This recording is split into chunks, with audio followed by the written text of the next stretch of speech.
जहलम में एडवोकेट चौधरी फरक कमाल ज़िया की जानिब से गर्मी में सबील के इंतजाम, शहरियों की दुआएं। अब रुख करते हैं जहलम का, जहां से हमारे चेयरमैन राजा सहेल कियानी की रिपोर्ट के मुताबिक आपको बताते चलें कि सख्त गर्मी के मौसम में एक खुश आइंदा और फलाही कदम देखने में आया।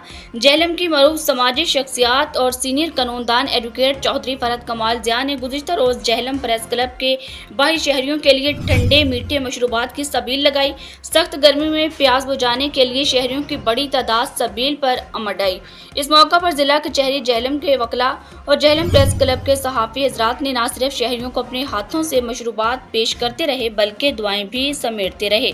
शहरियों का कहना था कि शदीद गर्मी में ठंडा मीठा पानी किसी नेमत से कम नहीं। ऐसे फलाही इकदाम की जितनी तारीफ की जाए कम है। काबिल जिक्र बात यह है कि चौधरी फरहत कमाल ज़िया और इनकी पूरी फैमिली फलाही खिदमात के हवाले से जिला जहलम में एक नुमाया मुकाम रखती है।